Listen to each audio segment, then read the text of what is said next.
सद्गुरुनाथ महाराज की जय। अभी हमने सद्गुरुदेव परम पूज्य सद्गुरुदेव स्वामी शिवम महाराज जी का जन्म शताब्दी समारोह सबसे प्रथम देवास नारायणकुटी में मनाया था। उसमें महाराज जी को, प्रभु ने महाराज जी को भी आमंत्रित किया था, पर अभी उन्होंने बताया कि बहुत व्यस्तता थी, इसलिए वो नहीं आ पाए। तो उनका स्वागत वहाँ निर्धारित था और वो कमी पूरी करने के लिए हम यहाँ पर आए हैं। हम उस कमी को पूरी कर रहे हैं और उनका स्वागत कर रहे हैं। तो जन्म शताब्दी पे जो होना था वो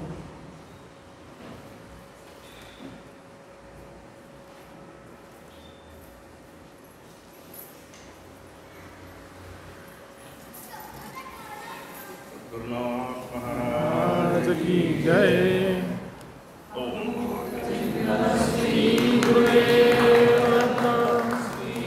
सद्गुरु स्वामी महाराज की जय। श्री सद्गुरु काका महाराज की जय।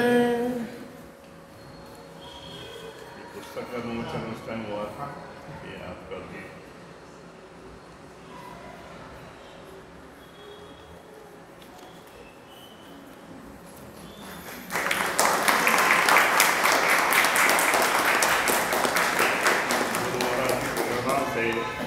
आपको नारायण रत्न के रूप में विभूषित किया जाना।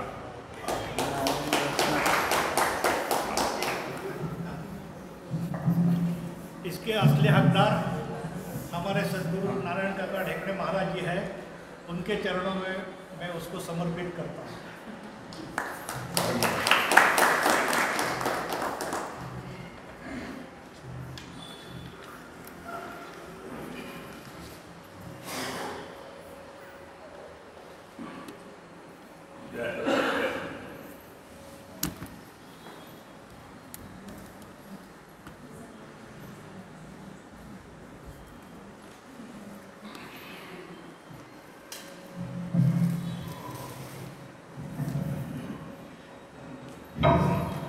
मैं साध्वी भारती कृषि जी से आप लोगों से कुछ सत्संग, कुछ मार्गदर्शन करने के लिए प्रार्थना करता हूँ। सभी साधक भाई बहनों को मेरा जय गुरुदेव। हम आज नारायणकुटी से निकले थे तो स्वामी जी ने कहा कि कुछ कहना है। उसके पहले वो कुछ तैयारी तो थोड़ी बहुत करनी तो पड़ती है, क्योंकि हम इतने पारंगत नहीं हैं उसमें। तो सोचा था कि क्या कहें, कुछ गुरुजी के लिए कुछ अनुभव जो है वो मैं बताना चाहती थी। तो ये जो मेरे मन में जो भाव आया था, आज हम जितनी देर भी बैठे, प्रभु ने महाराज जी ने उस अनुभवों को जो बताया, मेरा हृदय गदगद हो गया। गुरुजी ने, ऐसा लग रहा था कि गुरुजी ने मेरी बात सुन ली, मुझे और अधिक सुनने को मिला। और अनुभूतियाँ जो उन्होंने बताई शिवम तीर्थ महाराज जी के बारे में, तो मैं अपने आँखों से आंसू रोक नहीं पा रही थी और हृदय तो प्रसन्नता से फूल रहा था। तो अपना एक अनुभव मैं बताना चाहती हूँ, क्योंकि संदर्भ वही है, आज उन्हीं के निमित्त हम आए हैं। तो मेरा ये कि हमारे शक्तिपात परंपरा के हम हैं, तो हम बहुत सारे पर्व महोत्सव मनाते हैं। जैसे हमारे यहाँ दशहरा मनाया जाता था विष्णु तीर्थ महाराज जी का जन्म दिवस के रूप में। अक्षय तृतीया मनाते हैं स्वामी परम पूज्य हमारे शक्तिपात प्रवर्तक नारायण तीर्थ देव जी महाराज जी का वो संन्यास दिवस माना जाता है, अक्षय तृतीया वो मनाते हैं। और गुरु पूर्णिमा मनाते हैं, जन्माष्टमी शिवरात्रि तो आती ही रहती है। तो ये पर्व हम मनाते हैं, उसमें मैं अपनी कमज़ोरी बता रही हूँ। मेरी जो अनुभूति थी, नए नए साधक होते हैं, उनके हृदय में क्या क्या भाव आते हैं, शुरू से ही परिपक्व तो होते नहीं हैं वो।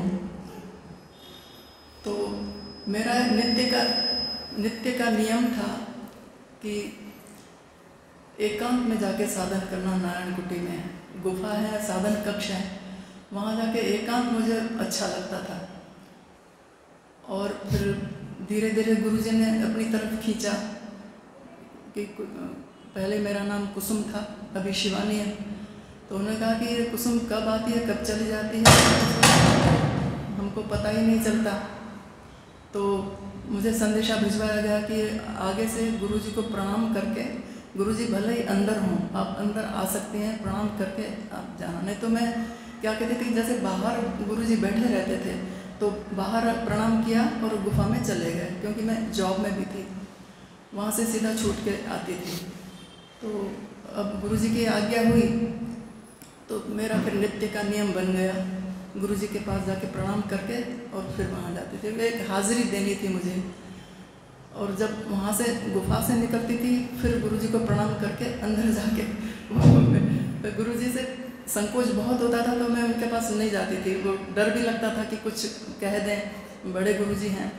तो ऐसे धीरे धीरे उन्होंने अपनी तरफ खींचा, तो एकदम प्रणाम करके मशीन के समान उठ के चले जाओ वो भी अच्छा नहीं लगता, क्योंकि गुरुजी हैं, थोड़ी देर बैठना पड़ता था। धीरे धीरे बातचीत शुरू हुई, ऐसे धीरे धीरे मेरा संकोच खत्म हुआ, तो धीरे धीरे बातचीत भी होने लगी। तो वो एक आदत पड़ गई अब मेरे को कि गुरुजी के पास बैठना है। और जब ये पर्व मनाए जाते थे दशहरा, तो इतने सारे पूरे भारत के बाहर के भी साधक आ जाते थे, फिर गुरुजी के पास जाने को नहीं मिलता था। एक जो आदत, पहले आदत नहीं थी, आदत गुरुजी ने डाली, अब वो आदत जब पूरी नहीं होने लगी तो फिर वो दुख होता था कि ये कमी सी लग रही है। और एकांत में साधन करना था, वो मेरी पसंद थी। उस टाइम जब देखो तब गुफा भरी रहती थी, साधन कक्ष भरे रहते थे और बैठने की मेरे को जगह नहीं मिलती। तो ये वो पर्व जो 4-5 दिन के थे मुझे अखरते थे। और दूसरा गुरुजी से जो धीरे धीरे बातचीत होती थी वो भी बातचीत बंद, तो मुझे लगता था गुरुजी की कृपा इन दिनों मुझे नहीं मिल रही है, तो ये पर्व मुझे नहीं अच्छे लगते थे। ये मेरी कमज़ोरी है, मेरी धारणा ऐसी बनती थी वो गलत थी। पर कुछ समय के बाद वो ऐसी अनुभूति हुई कि वो सब गलत मैं सोच रही थी, ऐसा नहीं है। तो जब गुरुजी के प्रवचन होते थे वो तो सभी सुनते थे, वो सुनती थी मैं, तो उन दिनों जैसे भाई साहब गहन ध्यान में चले गए हैं, वैसे हम भी धीरे धीरे, उस टाइम ऐसा लगता था कि गहन ध्यान लगा, पर मुझे लग रहा था कि शायद ऑफिस में बहुत ज़्यादा काम था तो मुझे नींद आ रही है, ऐसा कह के वो थोड़ा वो फिर 5-10 मिनट की जो अनुभूति थी वो मुझे एक अलौकिक लगने लगी, एक विचित्र विलक्षण। फिर एक बार नहीं, दूसरे दिन भी ऐसा हुआ, तो मुझे लगा कि आज तो कोई ज़्यादा काम था नहीं, फिर ऐसी अनुभूति कैसे हुई मुझे, तो मुझे लगा ये गुरुजी की कृपा है। और फिर वो अनुभूति अस्थायी नहीं थी, निरंतरता लिए हुए थी। कुछ और भी अनुभूतियाँ थी जो अब जैसे साधना का ड्यूरेशन बढ़ने लगा, तो वो पहले नहीं था, फिर जब साधना में बैठी तो वो अवधि बढ़ गई। वो मैंने कहा पहले तो ऐसा नहीं था, तो मुझे लगा ये सब ये इस महोत्सव में शामिल हुए हैं और गुरुजी के प्रवचन सुने हैं, और सब वो जो धीरे धीरे मेरी भावना बदलने लगी कि जो ये उपलब्धि मुझे मिल रही है वो इन्हीं महोत्सवों में मिल रही है। तो जो लोग ये सोचते हैं कि ऐसे महोत्सव में जाना, भीड़ भाड़ और शोरगुल के अलावा कोई प्राप्ति नहीं होती, ये गलत है। वहाँ पर आने पर जो गंभीर साधक हैं, जिनमें लगन की भावना है साधन के प्रति और अपने गुरु परंपरा के प्रति, शक्तिपात प्रणाली के प्रति, अगर वो गंभीर हैं, सीरियस हैं, तो उनको अनुभूति अवश्य होगी, जैसे मुझे हुई थी। क्योंकि मैं अकेली विशेषता धारण किए हुए नहीं हूँ, मैं भी तो एक साधारण साधक पहले, तो वैसे सभी होते हैं, प्राथमिकता प्राइमरी में ऐसा होता ही है, तो वो मेरी धारणा गलत सिद्ध हुई। तो ऐसे ही प्रभुणे महाराज जी ने आज जो बताया कि वो सेवा में लगे रहते थे, ऐसा लगता था कि गुरुजी का सानिध्य नहीं मिल रहा है। तो जब ये आपको कभी बताएंगे तो वो जो उपलब्धियां हैं वो हमारी प्रतीक्षा करती हुई रहती हैं, भले गुरुजी का सामिध्य मिले या न मिले, पर गुरुजी का ध्यान हमेशा साधक के ऊपर बना रहता है। तो हम साधकों को पता नहीं चलता, हमको लगे गुरुजी का ध्यान उधर है, उनसे बात कर रहे हैं, ये कर रहे हैं। साधक दूर से आते थे, उनका भी अधिकार होता, हम तो रोज़ मिलते थे, वो भी तो कभी उनकी बातें सुनाएंगे, ये करेंगे, तो गुरुजी उनको अगर समय देते हैं तो ऐसा नहीं कि हमारा समय छीन कर उनको दे रहे हैं, नहीं, हमको तो उसकी प्राप्ति होगी, क्यों इसलिए कहते हैं कि लगन के पांव थक कर चूर नहीं होते, लगन के पांव थक कर चूर नहीं होते, द्वार उपलब्धियों के दूर नहीं होते। इसलिए कहा गया है कि नारद भक्ति सूत्र में कहा गया है कि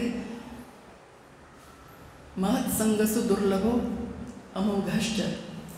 एक तो महात्माओं का संग मिलना बहुत दुर्लभ है, अगर मिल गया है तो उसका फल अमोघ है।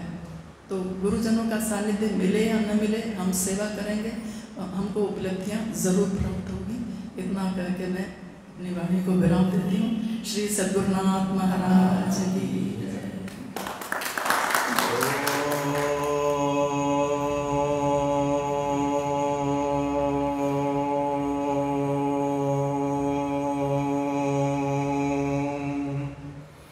नारायणं पद्मभवं वसिष्ठं शक्तिं च तत्पुत्रपराशरं च व्यासं शुकं गौडपदं महान्तं गोविन्दयोगीन्द्रमथास शिष्यं श्रीशङ्कराचार्यमथास पद्मपादं च हस्तामलकं च शिष्यं तन्तोटकं वार्तिककारमन्याम् अस्मद्गुरुं सन्ततमानतोऽस्मि। श्रुतिस्मृतिपुराणानाम् आलयं करुणालयं नमामि भगवत्पादौ शङ्करं लोकशङ्करं। शङ्करं शङ्कराचार्यं केशवं बादरायणं सूत्रभाष्यकृतौ वन्दे भगवन्तौ पुनः पुनः। ईश्वरो गुरुरात्मेति मूर्तिभेदविभागिने व्योमवद्व्याप्तदेहाय दक्षिणामूर्तये नमः। दक्षिणामूर्तये नमः। नित्यं शुद्धं निराभासं निराकारं निरञ्जनं नित्यबोधं चिदानन्दं गुरुं ब्रह्म नमाम्यहम्। गुरुं ब्रह्म नमाम्यहम्। रामाय रामभद्राय रामचन्द्राय वेधसे रघुनाथाय नाथाय सीताय पदये नमः। आपदामभर्तारं दातारं सर्वसम्पदां लोकाभिरामं श्रीरामं भूयो भूयो नमाम्यहम्। ॐ विष्णुं जिष्णुं महाविष्णुं प्रभविष्णुं महेश्वरम् अनेकरूपं दत्यन्तं नमामि पुरुषोत्तमं। नमामि पुरुषोत्तमम्। ॐ नमः शिवाय गुरुवे सच्चिदानन्दमूर्तये निष्प्रपञ्चाय शान्ताय निरालम्बाय तेजसे निरालम्बाय तेजसे। श्री सद्गुरुनाथ महाराज की जय। ओम। आज का ये उत्तम समागम हमारे परम पूज्य सद्गुरु शिवमतीर्थ महाराज की जन्म शताब्दी महोत्सव के तारतम्य में आयोजित हुआ है। महाराज जी का जन्म 24 जनवरी 1924 में हुआ था। तो 2023 से 2024 तक साल भर महाराज जी द्वारा जो स्थापित आश्रम है, उन सभी आश्रमों में उनकी सुविधा और सहमति के अनुसार कार्यक्रम आयोजित किए गए हैं। प्रथम आयोजन जो हुआ वो हमको नारायण कुटी को दिया गया था। तो नारायण कुटी में यह कार्यक्रम 7, 8, 9, 10 जनवरी इसमें संपादित हुआ, कंप्लीट हुआ। परंपरा के लगभग सभी महात्मा उपस्थित हुए थे। उसी दौरान यहाँ भी काका महाराज का कार्यक्रम शायद चल रहा था, तो आप और शरद कृषि महाराज आने में असमर्थ थे, उनसे बात हो गई थी। तो विचार ये किया गया था कि या तो उनका यहाँ आना हो जाए या हमारा वहाँ आना हो जाए। तो जो दो महात्मा जिनको सम्मानित करना था वो तो पधार गए थे। एक आनंद के थे महाराज हैं माधव तीर्थ जी महाराज। विश्व तीर्थ महाराज से उनकी कृपा दृष्टि उन पर पड़ी है, इसलिए उनको ओंकार रत्न के नाम से सुशोभित हुआ। ये गुरु महाराज की प्रेरणा से सब हुआ। और एक हमारे गुरु महाराज के पूर्व आश्रम के सुपुत्र हैं, उनका नाम है निजानंद तीर्थ जी महाराज। एक उनको भी सम्मानित किया गया था, उनको भी ओंकार रत्न के नाम से ही सुशोभित किया गया था। बाकी हमारे अपने काका महाराज के जो दोनों रत्न हैं, हमारे प्रभुणे महाराज और शेष जोशी महाराज, उनके लिए प्रेरणा यह हुई थी कि नारायण रत्न के नाम से उनको आनंदित किया जाए। तो उसी तारतम्य में हम लोग यहाँ उपस्थित हुए हैं और आप सब लोगों से दर्शन हो रहे हैं, मुलाकात हो रही है। वास्तव में सद्गुरु की कृपा अनंत है। विष्णुतीर्थ महाराज जब पहली बार देवास पधारे थे तो ऐसा कोई आश्रम था नहीं। उनको ऋषिकेश से आदेश हुआ था कि आप दक्षिण में जाइए। तो ऋषिकेश तो उत्तर में है, तो दक्षिण यानी ये मध्य प्रदेश या महाराष्ट्र या ये एरिया हुआ। तो महाराज जी ग्वालियर पधारे थे। ग्वालियर में पहली बार पधारे तो वहाँ के एक MP थे शर्मा करके, वो उनको अम्बाह ले गए थे। अम्बाह एक तहसील है मुरैना ज़िले की। वहाँ वो महीना डेढ़ महीना रहे थे। वहाँ उनका नियम यही था कि सवेरे उठ के नहा धो के और अपना एक स्थान पर चले आते थे। निर्जन स्थान था, वहाँ से 2.5 किलोमीटर दूर।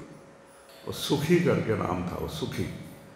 तो वहाँ माता जी का छोटा सा स्थापना थी और हनुमान जी का छोटा सा मंदिर था। वहीं महाराज जी विराजते थे और शाम को फिर संध्या को वापस आ जाते थे। एक क्रम उनका महीना भर चलता रहा। महाराज जी बड़े एकांत वास को चाहते थे, हमेशा एकांत में रहते थे। तो जो उनको वहाँ ले आए थे MLA MP थे वो रामनिवास शर्मा जी, वो असल में क्या था कि पॉलिटिकल ज़्यादा थे, अध्यात्म कम थे। तो उनकी दृष्टि उस हिसाब से ही थी। तो वो सोच रहे थे कि चलो महात्मा आ जाएंगे तो अपने एरिया में अच्छा हो जाएगा। पर महाराज की तो दृष्टि बड़ी अलौकिक थी। तो वहाँ एक लाडली मोहन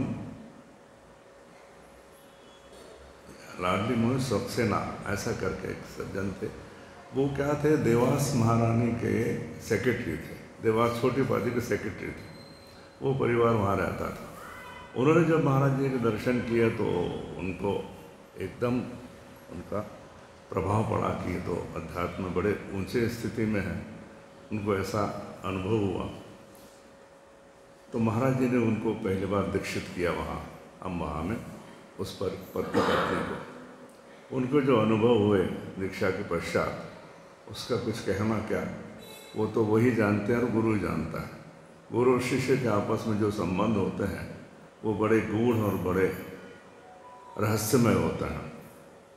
तो उनको जो अनुभव हुआ तो उस मान से उन्होंने रामनिवास को कहा कि भाई ये बहुत बड़े महात्मा हैं, तुम उसको आदर और सत्कार जिस हिसाब से रखना चाहिए वैसे तो कर नहीं रहे।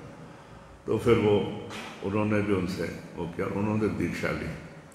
तो बाद में देव योग से ये हुआ कि क्योंकि वो यहाँ थे, देवास के छोटी पादी के वो थे सेक्रेटरी थे, उन्होंने महाराज से निवेदन किया कि महाराज आप पधारिए। उनको देवास ले आया। इस हिसाब से महाराज जी का प्रथम आगमन लाडली मोहन सक्सेना जी के साथ यहाँ देवास में हुआ। और देवास में जो उनकी प्रॉपर्टी थी छोटी पादी की, वहाँ एक आश्रम था नारायण सरस्वती वहाँ विराजमान होते थे। वो माता टेकड़ी पे जाते हैं तो उस बीच में वो स्थान था, आधे स्थान, छोटी सी कुटिया थी।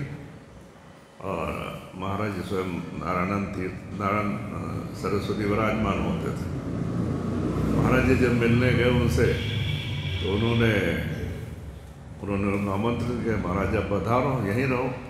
बोले भाई छोटा सा कमरा है, कैसे रह पाएंगे अपन लोग। तो महाराज जी की इच्छा हुई थी महू जाने की। वहाँ से महू पास पड़ता है और महू का एनवायरनमेंट बहुत अच्छा है, हेल्थ पॉइंट ऑफ व्यू से ये वो। तो उन्होंने वहाँ जाने का विचार किया था, किंतु उनको स्वप्न में योगानंद महाराज का आदेश हुआ कि भाई तुमको देवास छोड़ के जाना नहीं है, तुमको जो कुछ मिलेगा वो देवास में ही मिलेगा।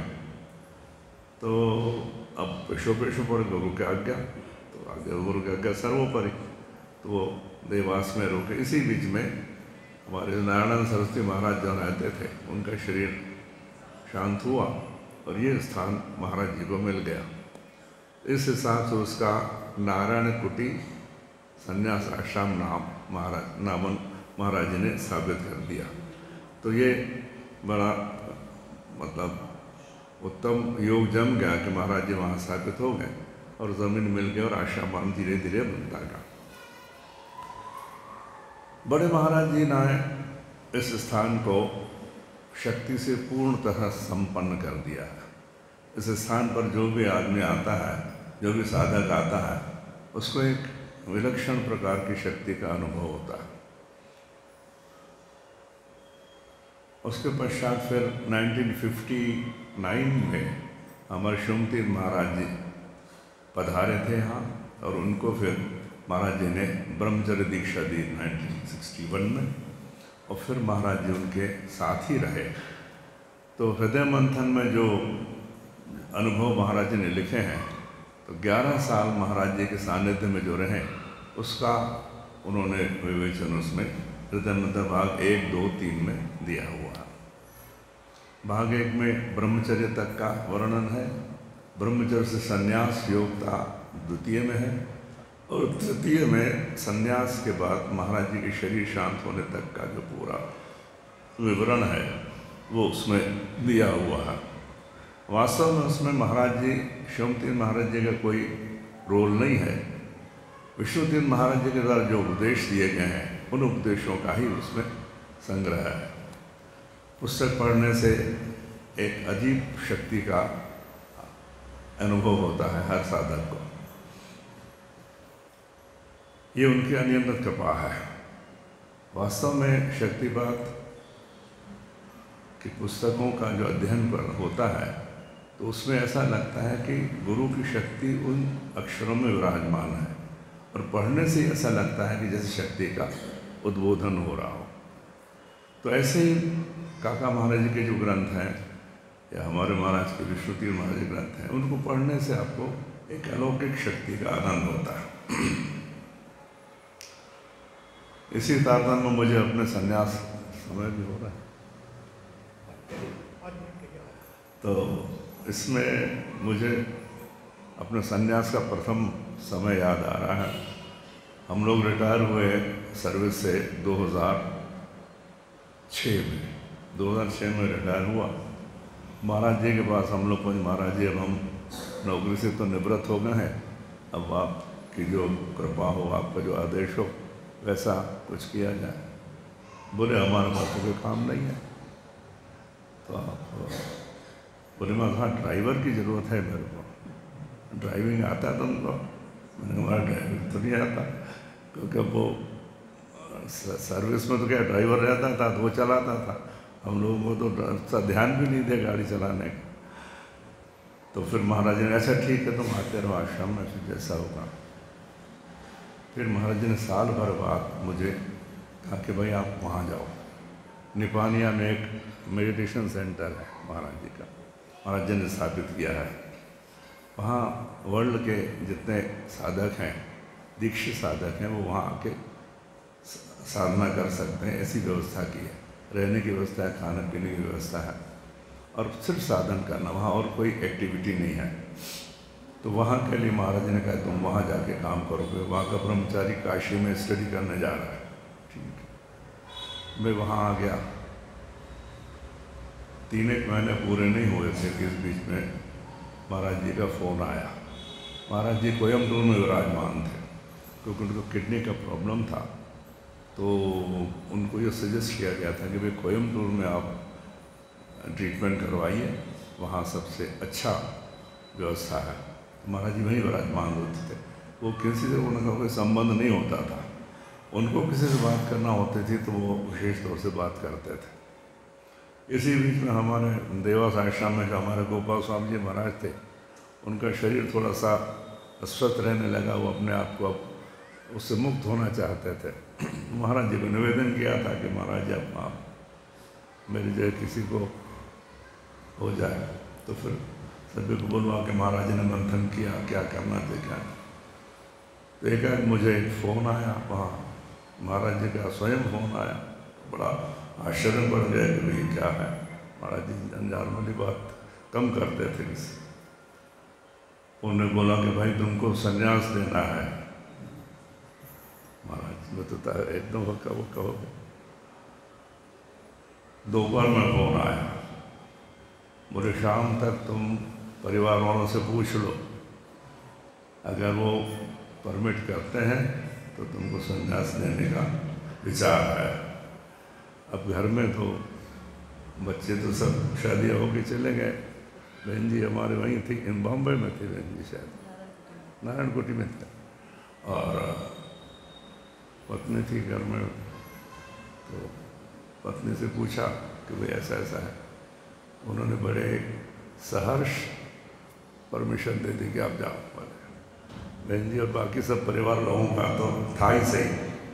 तो शाम को मैंने फिर महाराज जी से निवेदन कि महाराज जी आपकी आज्ञा सर्वोपरि, आप जैसा आदेश। तो ऐसा करके ये हुआ था दशहरे। महाराज ने दशहरे का मुहूर्त निकाला कि दशहरे में आपको गोपाल स्वरूप जी दीक्षा देंगे। मेरी शक्तिपात दीक्षा दीपावली को हुई थी।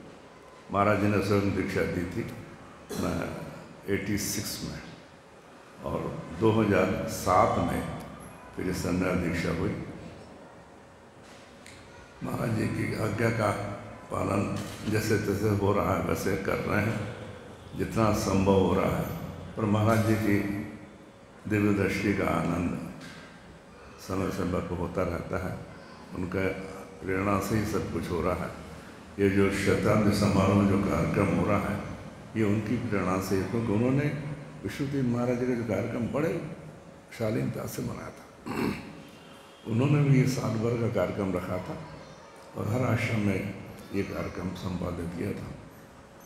तो ये उनकी अनंत कृपा है, परम गुरुदेव और सदगुरुदेव महाराज की। ये सब आयोजन संपन्न हुआ, समय अधिक हो रहा है। मैं इसी वाणी को विराम देता हूँ। सद्गुरुनाथ महाराज की